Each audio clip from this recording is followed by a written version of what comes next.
Hello बच्चों, स्वागत है आप सभी का आपके अपने यूट्यूब चैनल कैम गुरु अकेडमी में। तो कल अपने मृदा निर्माणकारी जो प्रक्रियाएं हैं उनसे रिलेटेड जो 9 अभिक्रियाएं होती है या 9 प्रक्रियाएं होती है उनके बारे में बात किया था। आज अपन उनकी जो रीडिंग करते हैं। सबसे पहले इसमें आई थी ह्यूमिफिकेशन। सबसे पहले क्या आया था? ह्यूमिफिकेशन। तो बात करें अगर ह्यूमिफिकेशन की, तो देखो क्या होता है ह्यूमिफिकेशन। अपने कल भी बात की थी। ह्यूमिफिकेशन का सीधा सा मतलब है ह्यूमस का निर्माण। तो यही बात ये बोल रहा है कि मृदा कार्बनिक पदार्थों का स्रोत इसकी ऊपरी सतह पर एकत्रित पत्तियां और पौधों के अन्य भाग एवं पृथक जंतु है। ये मृदा कार्बनिक पदार्थ जो मृदा में जो कार्बनिक पदार्थ उसके स्रोत कौन कौन से हैं, और जो ऊपरी भाग पर पत्तियां हो गई, पौधे हो गए और अन्य मृतक जीव जंतु वो होते हैं। और इन कार्बनिक पदार्थों के विच्छेदन तथा नवीन कार्बनिक पदार्थों के संश्लेषण की संयुक्त प्रक्रिया को क्या कहते हैं? ह्यूमिफिकेशन। ध्यान देना बच्चों, यहाँ पर क्या बोल रहा है ये कि ये जो है यहाँ पे इस तरह से इन कार्बनिक पदार्थों मतलब कौन से कार्बनिक पदार्थ जो ऊपर एकत्रित हो चुके हैं, जैसे कि अपने वो पत्तियां हो गई, पेड़ पौधे हो गए, मरे हुए जीव जंतु वगैरह हो गए, उनके विच्छेदन से और उनके विच्छेदन से नए कार्बनिक पदार्थों के संश्लेषण से की जो संयुक्त प्रक्रिया उसको क्या कहते हैं? ह्यूमिफिकेशन कहते हैं। इस प्रक्रिया में मृदा की सतह जिसे ओजोन स्तर कहते हैं बनने में सहायक होती है। हमने कल भी बात की थी कि जो ह्यूमिफिकेशन की जो क्रिया होती है, जो ह्यूमिफिकेशन की क्रिया होती है वो ओजोन स्तर में होती है, और इसलिए ओजोन स्तर को ह्यूमस स्तर भी कहा जाता है। अच्छा, अब जो ह्यूमस बनाने का काम है वो सूक्ष्म जीव करते हैं। वो सूक्ष्म जीव अगर काम कर रहे हैं तो सीधी सी बात है कि उनको उस काम करने के लिए नमी की आवश्यकता यानी जल की आवश्यकता होगी। इसीलिए यह नम प्रदेशों में अधिक होती है और जो उष्ण प्रदेश होते हैं वहां पर कम होती है। यही बात बोल रहा है कि यह नम प्रदेश में सूक्ष्म जीवों की अधिक क्रियाशीलता कारण कार्बनिक पदार्थों का विच्छेदन अधिक होता है, ह्यूमस एकत्रित नहीं होता। जब पानी इस स्तर से होकर गुजरता है तो इसमें उपस्थित कुछ कार्बनिक अम्लों को विलय करके नीचे के स्तरों में ले जाता है और ए और बेस स्तर को प्रभावित करता है। क्योंकि देखना आगे आएंगे अपने ह्यूमस के 3 भाग होते हैं, ह्यूमिक अम्ल, ह्यूमिड और फल्विक एसिड। तो ये 3 जब पानी आते हैं तो उसमें घुल जाते हैं और नीचे के स्तरों ए और बी में चले जाते हैं। नेक्स्ट इसके अंदर आता है निक्षालन। निक्षालन का अर्थ होता है धुलाई होना, मतलब धोना एक तरह से क्रिया जो होती है। तो वो धोने की क्रिया क्या कहते हैं? निक्षालन। निक्षालन का सीधा सा मतलब होता है कि जो पोषक तत्व है या कोई भी अवयव जो है ऊपरी सतह से निचली सतहों में आना। तो ये क्या कहता है कि ऊपरी सतह के अवयवों का निचली सतहों में आने की क्रिया क्या कहते हैं? निक्षालन कहते हैं। क्या कहते हैं बच्चों? ध्यान रखना, निक्षालन कहते हैं। और निक्षालन का अर्थ क्या होता है? धुलाई से। निक्षालन का अर्थ क्या होता है? धुलाई से होता है। निक्षालन का अर्थ जो होता है वो धुलाई से होता है। इस तरह से ये हो गया। नेक्स्ट कि आर्द्र जलवायु वाले स्थानों में सिलिका जो निक्षालित होकर निचले स्तरों में क्योंकि आर्द्र मतलब वहाँ पे नमी ज्यादा है, तो नमी ज्यादा होने से क्या होगा, पानी में घुलेगी और निचले स्तरों में चली जाएगी और कले जो होती है और ए और बी संस्तर में एकत्रित हो जाती है। क्योंकि ऊपरी संस्तर में पानी के कारण पानी के साथ घुली वो कले यानी मृतिका की बात हो रही है यहाँ पे, ध्यान रखना। कले मतलब मृतिका, उसके साथ मिलेगी और निचले स्तरों में चली जाएगी। अगला है निक्षेपण। देखो, निक्षालन तो था कि ऊपरी स्तरों से निचले स्तरों में जाना, और निक्षेपण होता है निचले स्तरों में जाकर जमा होना। दोनों में फर्क है, ध्यान रखना। इसीलिए अपने कल बात भी की थी कि जो अपने A2 होता है, A2 को निक्षालित संस्तर बोला था और B2 को निक्षेपित संस्तर बोला था। ठीक है बच्चों। नेक्स्ट इसके अंदर आता है कार्बनिक और अकार्बनिक अवयवों का निचले संस्तरों में पहुंचकर जमा होना। ये देखो क्या बोल रहा है, जमा होने की जो प्रक्रिया है उसको क्या कहते हैं? निक्षेपण। निक्षेपण का अर्थ क्या होता है? धुला हुआ। देखो, निक्षालन का अर्थ है धुलाई होना और इसका अर्थ है धुला हुआ, मतलब यहाँ पर धुलाई हो रही है, यहाँ पर वो धुल चुका है। धुलने का मतलब है एक तरह से जो अवयव है वो निचले संस्तरों में चले गए और यहाँ पर मतलब जा रहे हैं, अभी इससे होकर निकलेंगे। और ये एक तरह से ये कह सकते हैं कि ये जो आपकी मंजिल है और ये जो निक्षेपण जो है वो आपकी मंजिल है और निक्षालन जो एक तरह से क्या है? रास्ता है। तो रास्ते से गुजर रहे हैं और पहुंच कहाँ पे रहे, निक्षेपण होने यानी अपनी मंजिल पे। और इस संस्तर को निक्षेपण संस्तर भी कहते हैं। इस प्रक्रिया में कले, FeAl ये सारे जो होते हैं वो क्या होते हैं, ऊपरी स्तर में जमा हो जाते हैं। आगे आएगा ये बताएगा आपको, बी संस्तर में एकत्रित हो जाते हैं। कौन से संस्तर में, बी संस्तर में। अच्छा, तो फिर इसका मतलब ये हुआ कि बी संस्तर को क्या बोला जाता है, निक्षेपण संस्तर। बी संस्तर को क्या बोलते हैं बच्चों, ध्यान रखना, बी संस्तर को बोला जाता है निक्षेपण संस्तर। निक्षेपण संस्तर, क्योंकि सारा जो है इसी में इकट्ठा हो रहा है इसलिए इसको क्या बोल देते हैं, निक्षेपण संस्तर। अगला है पैड जॉलीकरण। पैड जॉलीकरण का मतलब होता है कि शेष ऑक्साइड और ह्यूमस का निचले स्तरों में जाना। पैड जॉलीकरण क्या होता है, शेष ऑक्साइड और ह्यूमस का निचले स्तरों में जाकर जमा होना। पैड जॉलीकरण क्या होता है ये देखिए बता रहा है यहाँ पे, इस प्रक्रम में ह्यूमस तथा शेष ऑक्साइड ऊपरी संस्तरों से बहकर नीचे के संस्तरों में आ जाते हैं तथा ये ठंडे प्रदेशों में, नम प्रदेशों, ठंडे और नम प्रदेशों में होता है। क्योंकि देखो नमी जहाँ पर होगी तो क्या होगा, नमी के साथ घुलेंगे ये ऑक्साइड और नीचे चले जाएंगे। जहाँ पर शुष्क स्थितियाँ होंगी वहाँ पर ये स्थिति नहीं होगी। जहाँ एक बात और ध्यान रखना कि इस प्रकरण में पैडजोल शब्द जो है वो रूसी भाषा के शब्द पैडजोला से लिया गया है। किससे लिया गया है, रूसी भाषा के शब्द पैडजोला से। ध्यान रखना बच्चों कि पैडजोल जो शब्द है वो रूसी भाषा के पैडजोला से लिया गया। इसका अर्थ क्या होता है, राख। अब यहाँ पे राख का मतलब आप जो अपने नॉर्मल राख की बात करते हैं वो मत समझना। पहली बात, यहाँ पर राख से मतलब है दनायनों से। राख का क्या मतलब है, दनायन।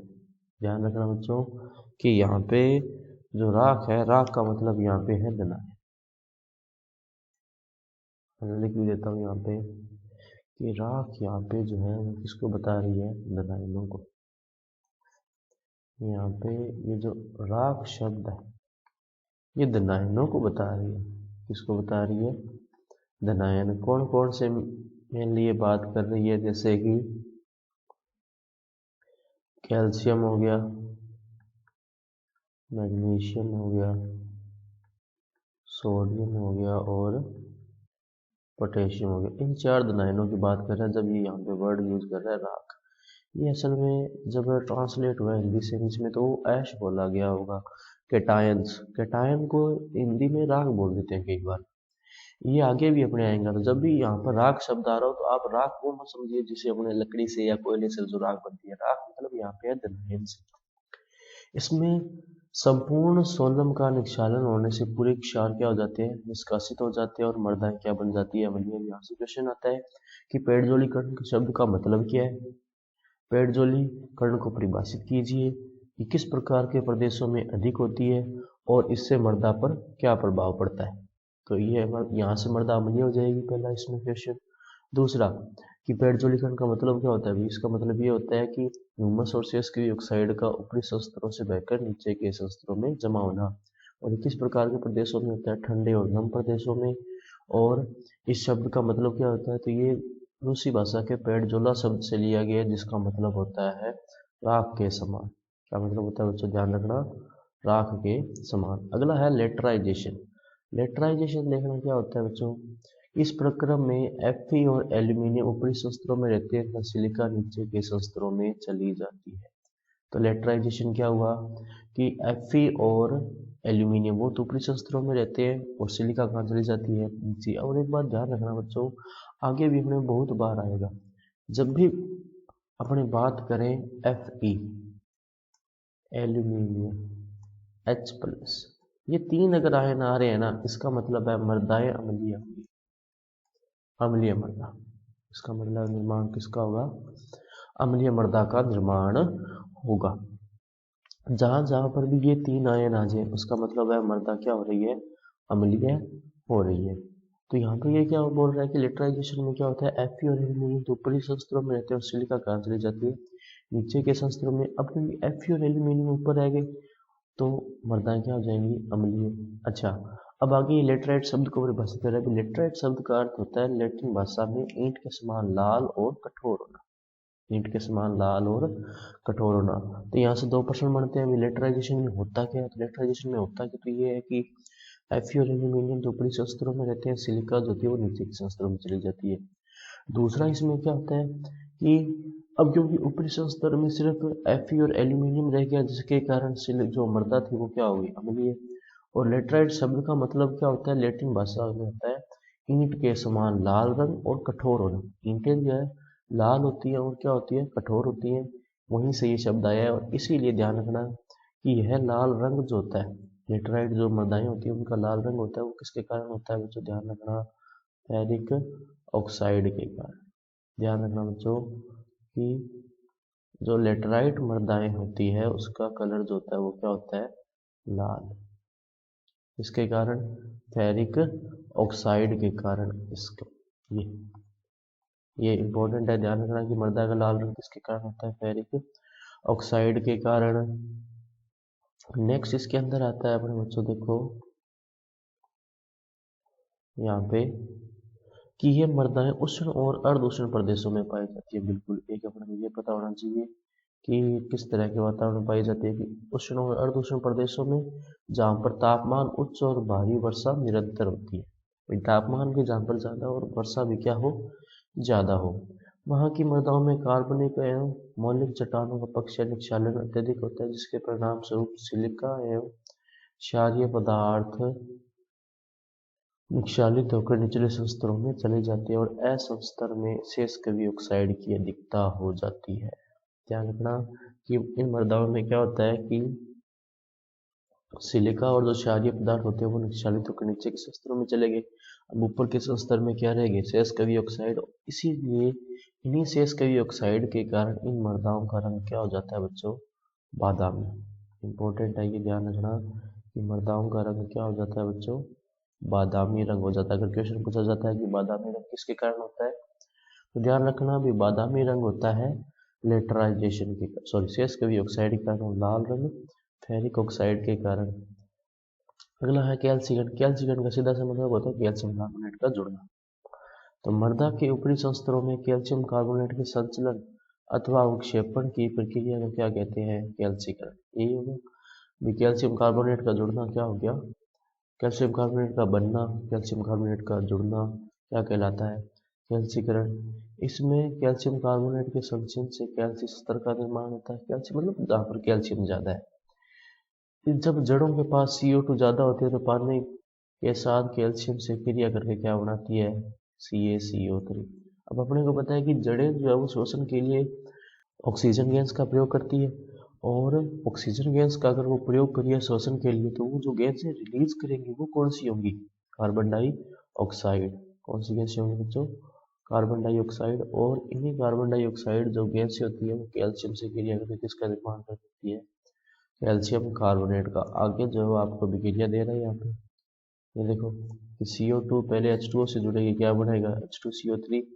ये जो H2CO3 बनाएंगे कैल्शियम से जुड़ेगा, क्या बनेगा कैल्शियम बाय कार्बोनेट। ये कैल्शियम बाय कार्बोनेट दोबारा CO2 से जुड़ेगा और क्या बना देगा, कैल्शियम कार्बोनेट।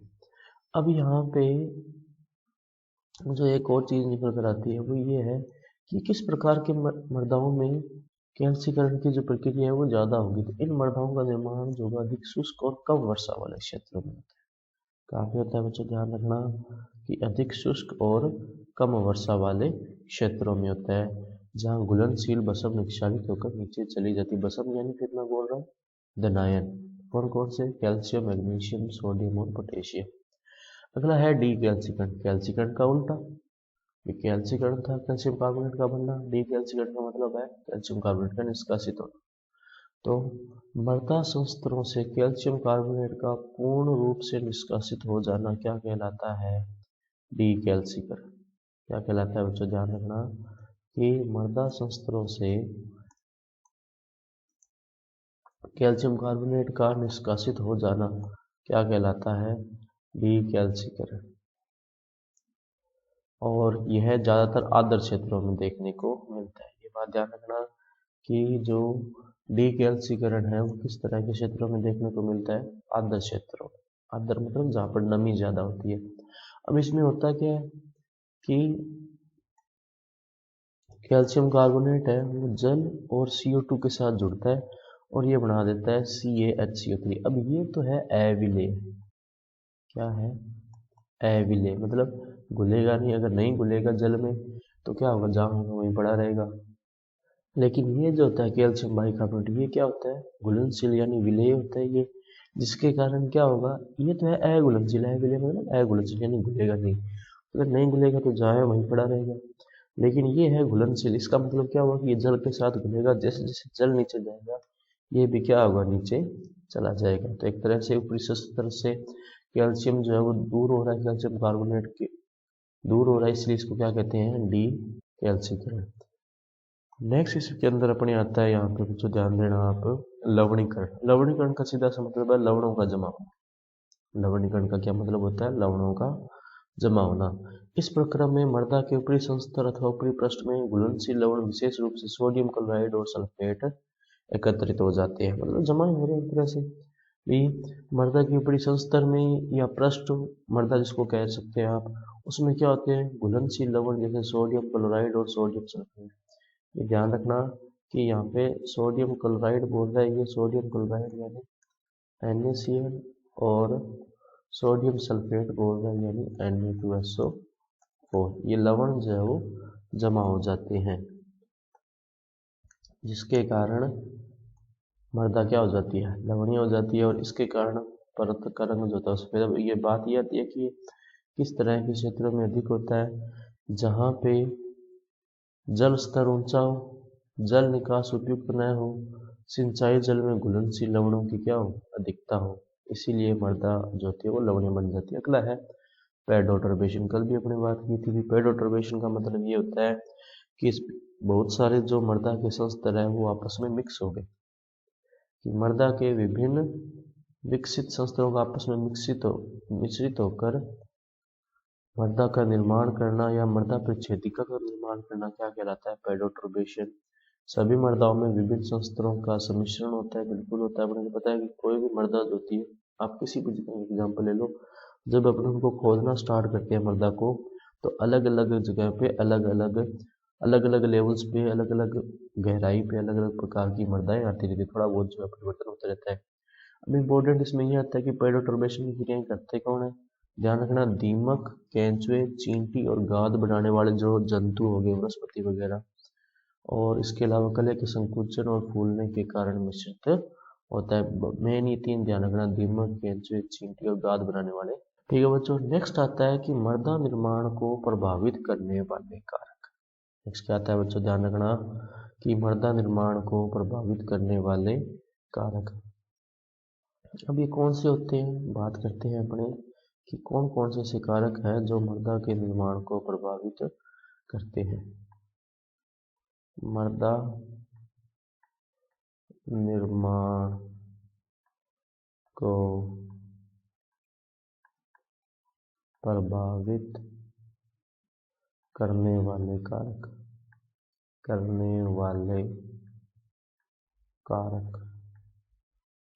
मृदा निर्माण को प्रभावित करने वाले कारक। ध्यान रखना, इनको दो भागों में बांटा गया है, एक तो सक्रिय कारक, दूसरा निष्क्रिय कारक। एक तो सक्रिय हो गया, दूसरा निष्क्रिय। सक्रिय में दो है, एक तो है जीवमंडल और एक है जलवायु। क्या है, जलवायु। जलवायु में फिर दो आ जाते हैं, एक तो वर्षा आ जाती है और एक क्या आ जाता है, ताप। और निष्क्रिय में तीन है, एक तो समय, दूसरा इसके अंदर है स्थलाकृति। क्या होता है बच्चों, ध्यान रखना, स्थलाकृति। और तीसरा इसके अंदर आता है पैतृक पदार्थ। क्या आता है बच्चों, ध्यान रखना, पैतृक पदार्थ। तो ये वो कारक है जो मृदा निर्माण को प्रभावित करते हैं। एक तो है सक्रिय, दूसरा निष्क्रिय। सक्रिय में दो हैं, एक तो जीवमंडल और एक जलवायु। जलवायु के अपने दो हिस्से मान सकते हैं, एक तो वर्षा है और दूसरा ताप है। और निष्क्रिय में तीन है, समय, स्थलाकृति और पैतृक पदार्थ। सक्रिय का सीधा सा मतलब है कि ये मृदा के विकास में भी अपना सक्रिय योगदान देते हैं। निष्क्रिय का मतलब है कि मृदा जब बननी थी बन गई, या जो पैतृक पदार्थ बने थे उसके बाद में मृदा के विकास कैसे हो रहा है, उसका उद्भव कैसे हो रहा है, उसमें निष्क्रिय कारकों का कोई भी योगदान नहीं होता। अब इसमें एक जो है एक फलन आता है भाई, मृदा निर्माण के लिए एक फलन दिया जाता है बच्चों, ध्यान रखना, ये होता है S बराबर F इंटू CL BRT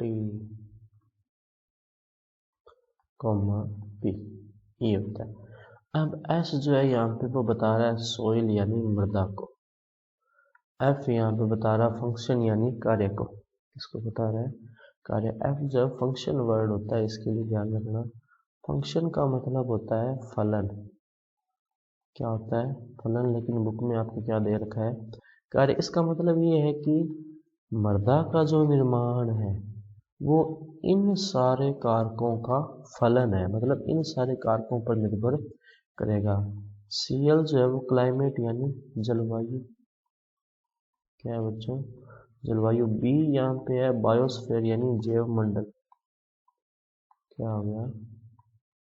जैव मंडल। उसके बाद में R अगर यहाँ पर अपने बात करें तो R जो होता है वो होता है स्थलाकृति। क्या होती है?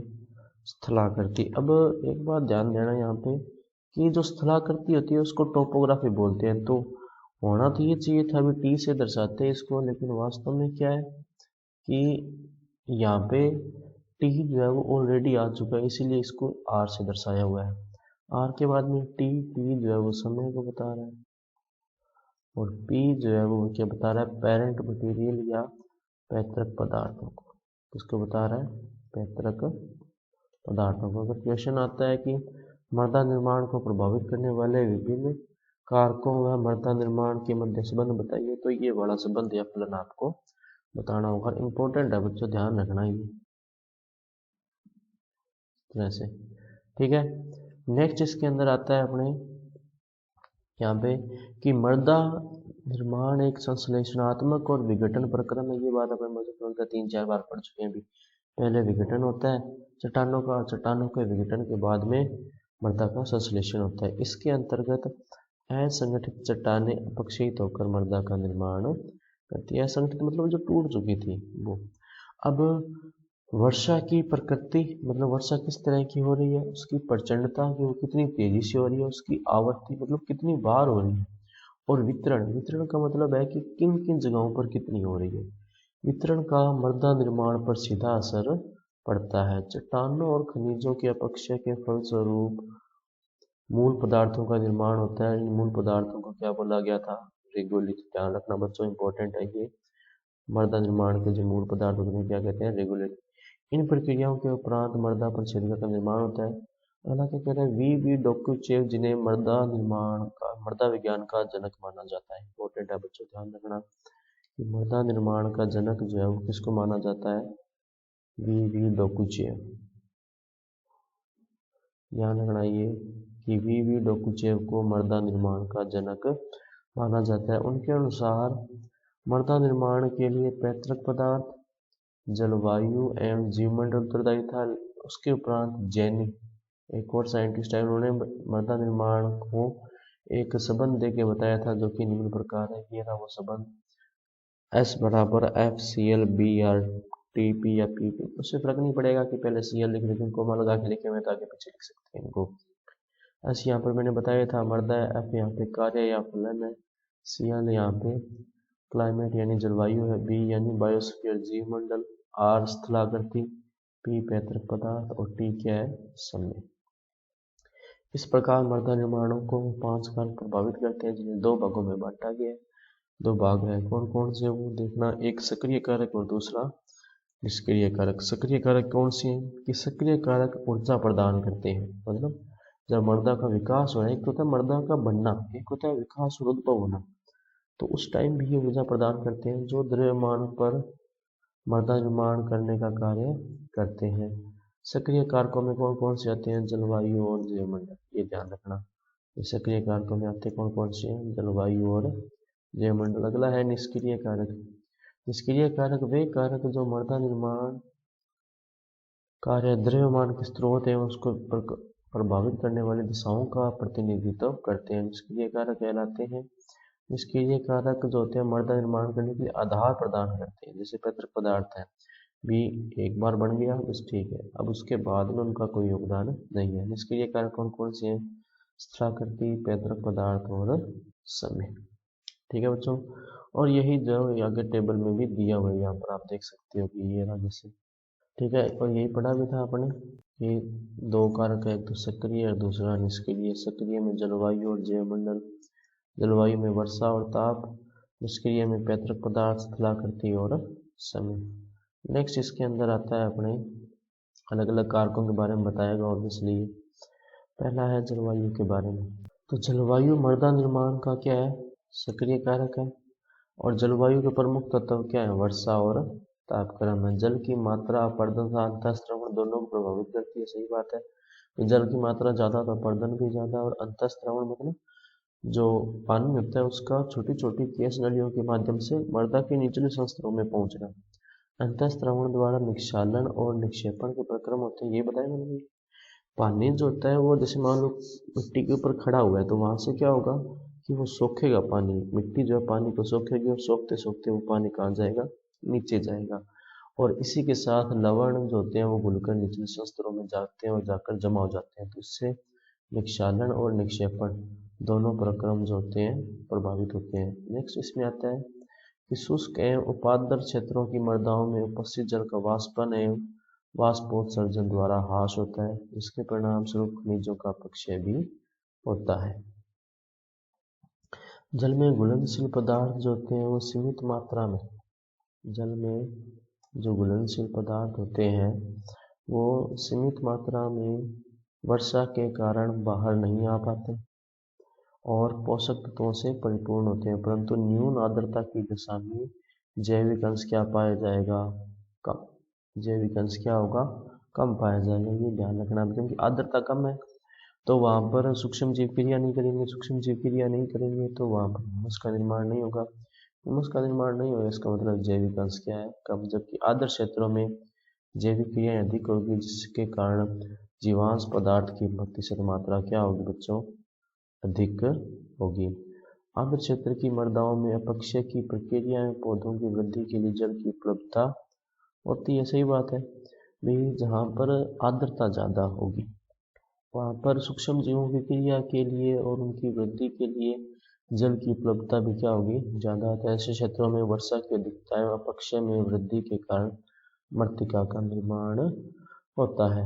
अगला है कि मृदा निर्माण तापक्रम द्वारा अत्यधिक प्रभावित होता है, बिल्कुल सही बात है। ये तापक्रम से जो होते हैं वो बहुत सी चीज़ें प्रभावित, जैसे एग्जाम्पल के लिए देखो, अगर तापक्रम बहुत ज़्यादा कम हो गया, एग्जाम्पल के लिए अंटार्कटिका की बात करें अगर अपने, तो वहाँ पर तापक्रम बहुत ज़्यादा है तो वहाँ पर कोई भी कार्बनिक पदार्थ है, चाहे वो पेड़ पौधे हैं या मरे हुए जीव जंतु है, वो सड़ेंगे नहीं जल्दी से, वो सड़ेंगे नहीं तो वहाँ पर पड़े रहेंगे, क्योंकि सूक्ष्म जीव उतने कम ताप पर क्रियाशील नहीं है। क्रियाशील नहीं है तो सूक्ष्म जीव उनका विच्छेदन भी नहीं करेंगे।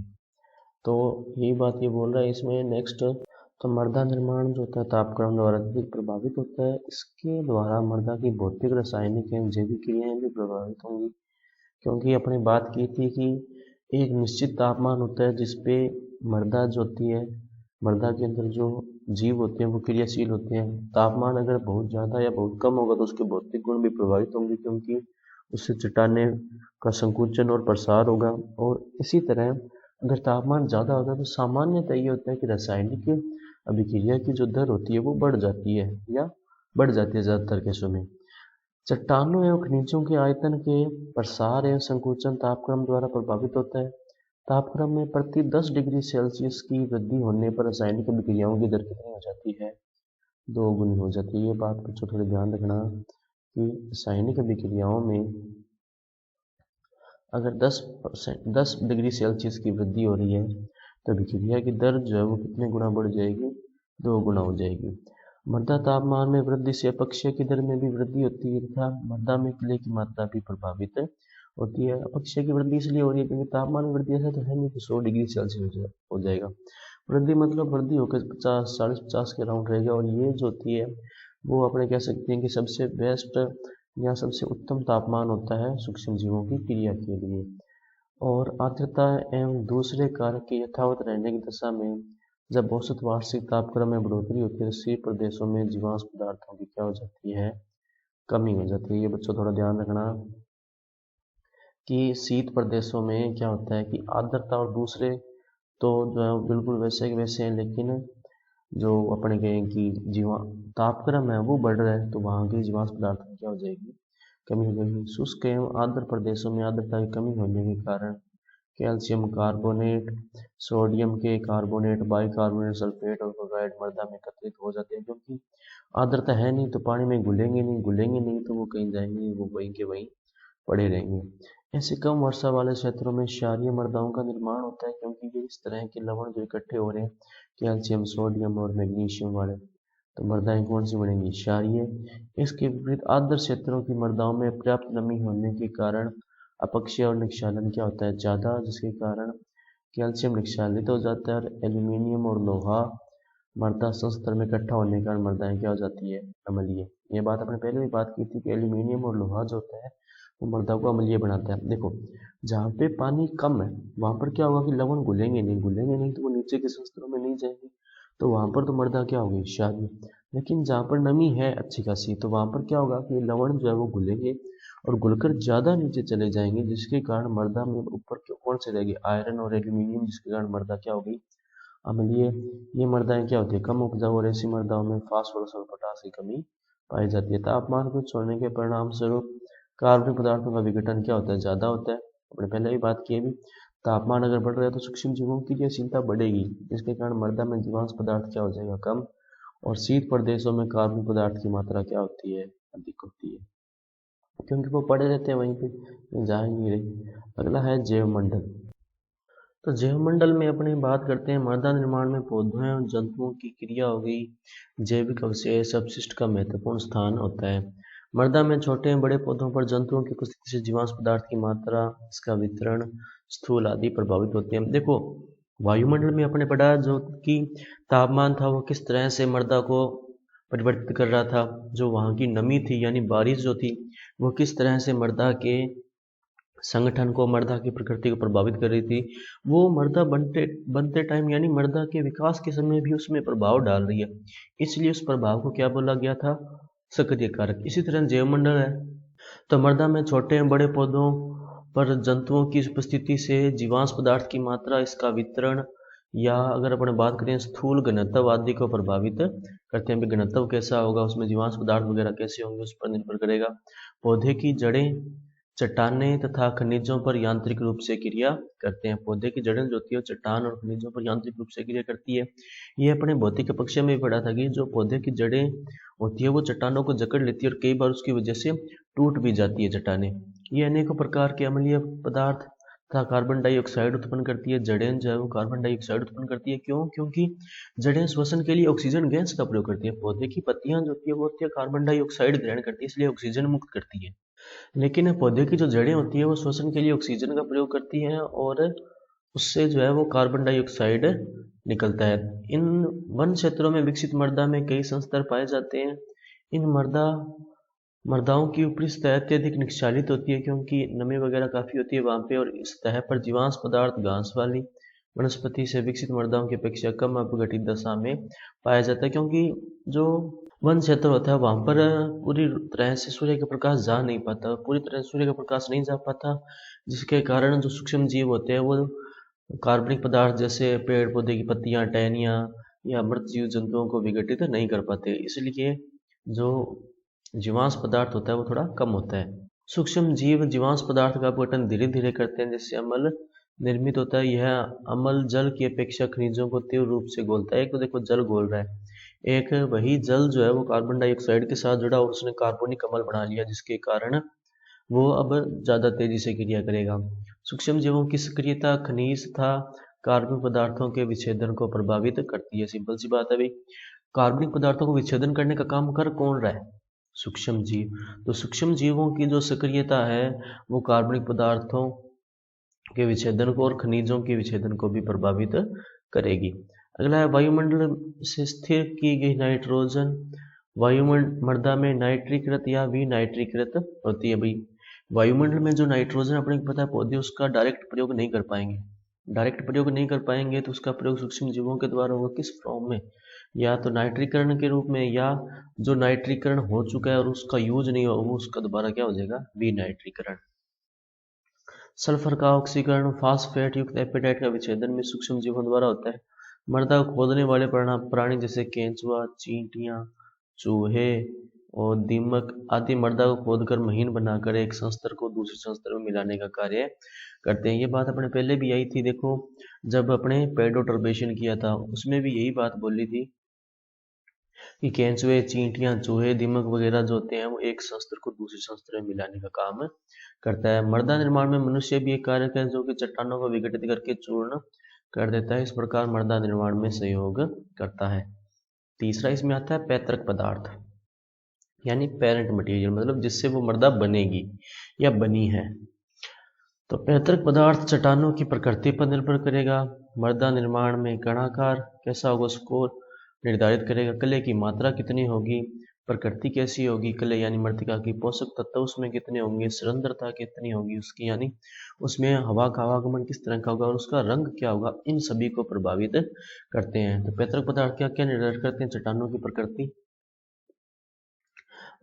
चट्टानों की प्रकृति जो होती है मृदा निर्माण में कणाकार में कणों का आकार कैसा होगा, कले की मात्रा और प्रकृति क्या होगी, अम्लीय होगी या क्षारीय होगी, उसमें पोषक तत्व कितने होंगे और सौंदर्यता कैसी होगी, उस मृदा का रंग कैसा होगा।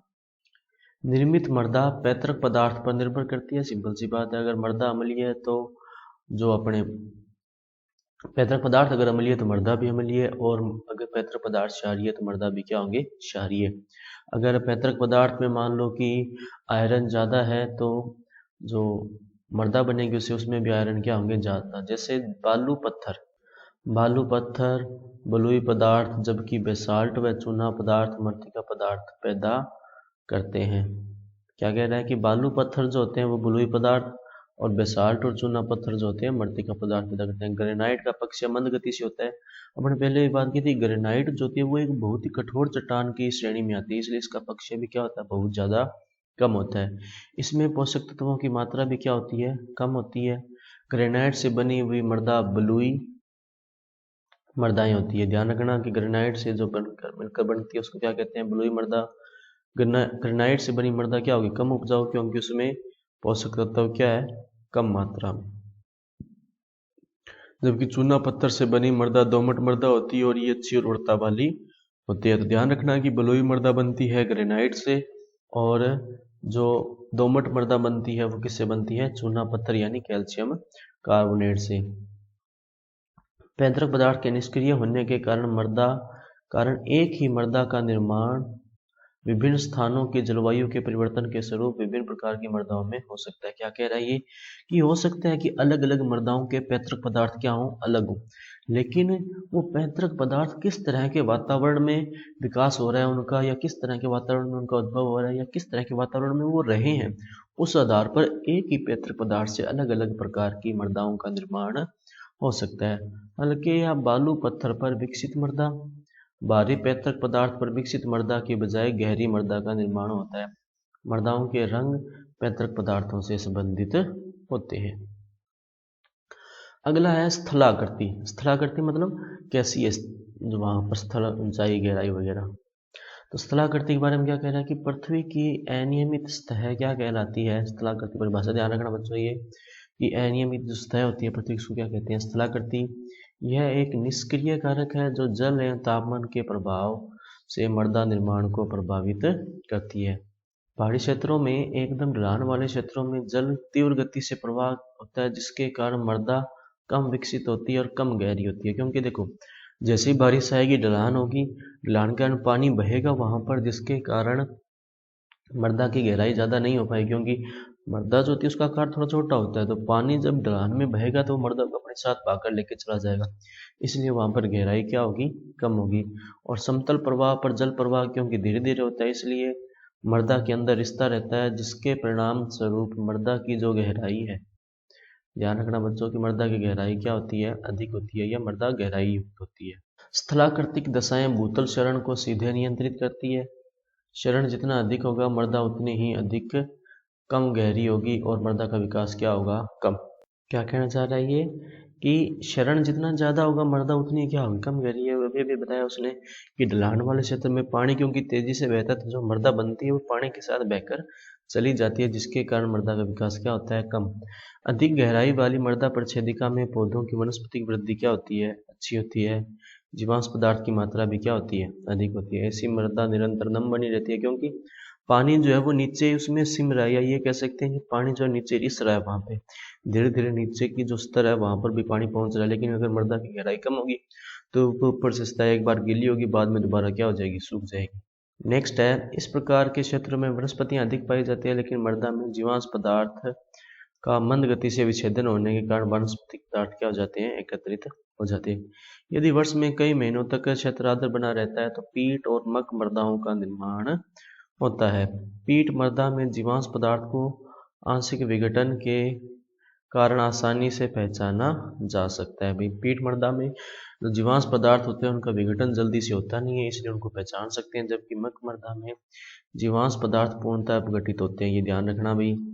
जो मक मृदा होती है उसमें जीवांश पदार्थ क्या होते हैं, पूर्ण रूप से अपघटित होते हैं एवं पौधों के अवशेषों को आसानी से पहचाना नहीं जा सके, क्योंकि अपघटित हो गए तो फिर पहचानेंगे कैसे।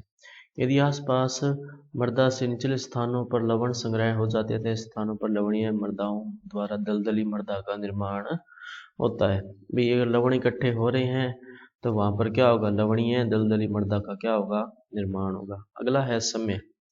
समय मृदा निर्माण का एक निष्क्रिय कारक है, अपने पहले भी बात की थी। पूर्ण विकसित मृदा में पूर्णतः विकसित मृदा परिच्छेदिकाएं होती है, जिसका विकास मृदा निर्माण करने वाले विभिन्न कारकों द्वारा लंबे समय तक किए जाने वाली प्रक्रियाओं का परिणाम है। अविकसित मृदा धीरे धीरे समय के साथ पूर्ण रूप से क्या हो जाती है, विकसित हो जाती है। क्योंकि समय लगता है, अपने को पता है, ऐसा तो है नहीं कि मृदा जो है वो 10 साल में बन के तैयार हो जाएगी। मृदा बनने में काफी समय लगता है और मृदा परिच्छेदिका के संस्तरों को विकसित होने में भी क्या लगेगा, समय लगेगा। संस्थाओं के विकास समय के साथ साथ जलवायु, पैतृक पदार्थों की प्रकृति, जीवमंडल और स्थलाकृति के पारस्परिक कारकों पर निर्भर करती है। अगला क्या कह रहा है कि उष्ण आर्द्र वन संपदा वाले स्थानों पर जल एवं जीवांश पदार्थ की अधिकता के कारण संस्तरों का विकास क्या होता है, द्रुत गति से। मतलब जहाँ पर थोड़ी गर्मी होती है, नमी भी होती है और वहाँ पर वन संपदा जहाँ पर ज़्यादा होती है वहाँ पर जल और जीवांश पदार्थ भी ज़्यादा होंगे, जिसके कारण संस्तरों का विकास क्या होगा, तेज गति से। अगला है, अनुकूल दशाओं के अंतर्गत एक पूर्ण विकसित मृदा संस्तर का विकास होने में कितना टाइम लग सकता है, 200 वर्ष। ये बच्चों थोड़ा ध्यान रखना कि 200 वर्ष तक कब, जब एक जो अपने को स्थितियां चाहिए वो सारी स्थितियां उपस्थित हो, जैसे ताप हो गया, वहाँ की नमी हो गई, कार्बनिक पदार्थ हो गए, स्थलाकृति, सारे अगर अनुकूल है तो 200 वर्ष लगेंगे। अदरवाइज अगर ये स्थितियां नहीं है तो एक मृदा परिच्छेदिका या मृदा संस्तर बनने में हजारों साल भी लग सकते हैं और कम अनुकूल परिस्थितियों में इसको विकसित होने में हजारों वर्ष लग सकते हैं। समतल, अपर्दन रहित और अधिक वर्षा वाले सरलता से अपक्षित पैतृक पदार्थ की उपस्थिति में उपोष्ण कटिबंधीय जलवायु वाले क्षेत्रों में समय के साथ मृदा निर्माण क्या होता है, तीव्र गति से होता है। तो बच्चों ये आपका चैप्टर क्या हो गया है, कंप्लीट हो गया है। इससे रिलेटेड जो क्वेश्चन है वो भी आप देख सकते हैं यहाँ पे। इस तरह की ये वाले जो क्वेश्चन है इनके आपके MCQs हैं, उनके आंसर आपको दे रखे हैं और ये महत्वपूर्ण बिंदु, ये भी थोड़ा ध्यान रखना। हालांकि अपने पढ़े हुए आप पढ़ के देख सकते हैं, इसमें कोई इतना नहीं होगा। मृदा प्रणाली की प्रावस्थाएं अपने पढ़ी थी, ठोस और अपने दो ठोस, द्रव और गैस थी। और मृदा ठोस का आयतन कितना होता है ये बताया था 50%। मृदा पृष्ठ की गहराई कितनी, 15 सेंटीमीटर। तो इस तरह के क्वेश्चन है तो आप कर सकते हैं। निक्षालित संस्तर किसे कहते हैं, देखो बच्चों अपने बात की थी B2 को बोलते हैं। मृदा विज्ञान का जनक V.V. डोकुचेव। मृदा अवयव बताइए, मृदा अवयव वही बताए थे अपने, देखो ठोस, द्रव, एक तो था अपने वायु और एक था ठोस। ठोस को 2 भागों में बांटा था, वायु को भी 2 भागों में बांटा था। इस तरह से जो ये सारे प्रश्न है। तो बच्चों ये था आपका चैप्टर जो कंप्लीट हो चुका है। नेक्स्ट अपने देखते हैं कि शायद 10वां चैप्टर स्टार्ट करेंगे, वो इम्पोर्टेंट है। लास्ट वाले 4 चैप्टर जो हैं आपके वो 28 नंबरों के आएंगे आपके, तो वो जो अपने को पढ़ना ज़रूरी है ज़्यादा। तो आज की क्लास में इतना ही। मैं आशा करता हूँ आपको ये अच्छा लगा होगा। अगर अच्छा लगा है तो आप अपने दोस्तों के साथ शेयर कीजिए, और अगर आपको इससे रिलेटेड ये वाली जो PDF है वो अगर आपको चाहिए तो आप हमारा टेलीग्राम चैनल ज्वाइन कर सकते हैं, वहाँ पर आपको ये मिल जाएगी। और इसी तरह से रिलेटेड आप कंटेंट के लिए हमारे दूसरे सोशल मीडिया चैनल जैसे फेसबुक वगैरह को भी ज्वाइन कर सकते हैं, उनके लिंक भी आपको डिस्क्रिप्शन में मिल जाएंगे। तो धन्यवाद बच्चों, कल मिलते हैं।